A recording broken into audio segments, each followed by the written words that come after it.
آج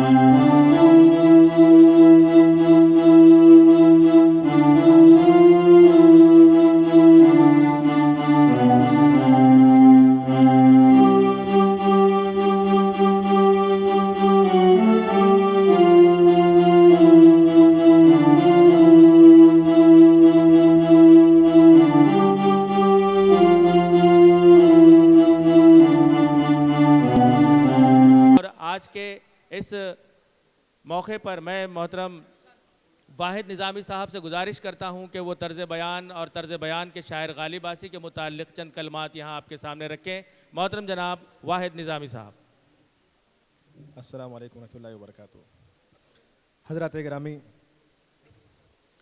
یہ خوبصورت سا شعری مجموعہ طرز بیان میرے پیش نظر ہے، جس کے شاعر مردم خیز سرزمین ناندیڑ کے معتبر شاعر غالب آسی ہیں۔ ان کی وضاحت کے مطابق ان کا نام مرزا غالب ان کے نانا نے ہی رکھا تھا، جو بڑے دیندار اور ایک پرہیزگار انسان تھے۔ شاعری دراصل ایک فطری صلاحیت ہوتی ہے، مگر اس میں شک نہیں کہ اس صلاحیت کو اکتساب سے جلا ملتی ہے اور اس فن میں نکھار آتا ہے۔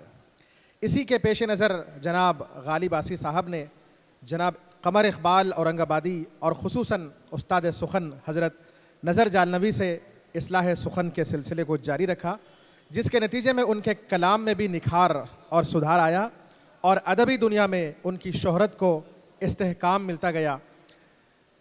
غالب آسی کو آسی بنانے میں سب سے زیادہ خدائے تعالیٰ کے فضل و کرم سے خود ان کے غیر معمولی ذوق و شوق اور اسی طرح مطالعے کا دخل ہے۔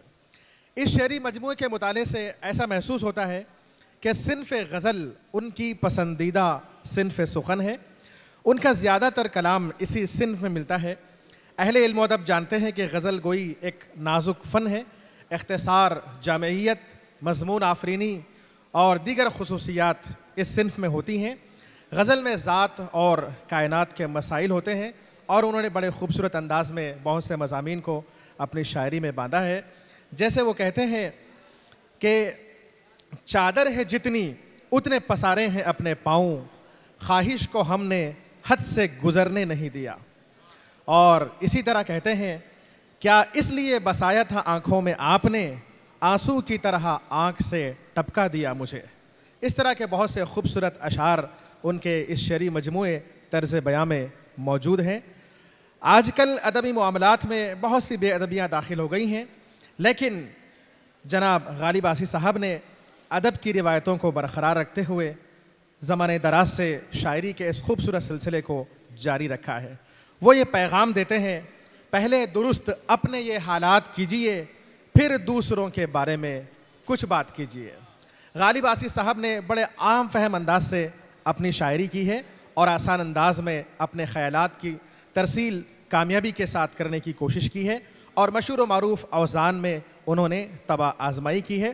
اس خوبصورت شعری مجموعے کی اشاعت پر میں ان کی خدمت میں ہدیہ تبریک پیش کرتا ہوں اور دعا گو ہوں کہ اللہ تعالیٰ انہیں صحت و سلامتی اور تندرستی توانائی عطا فرمائے، تاکہ اسی طرح ماحول میں یہ شعر و ادب کی روشنی بکھیرتے رہیں۔ شکریہ۔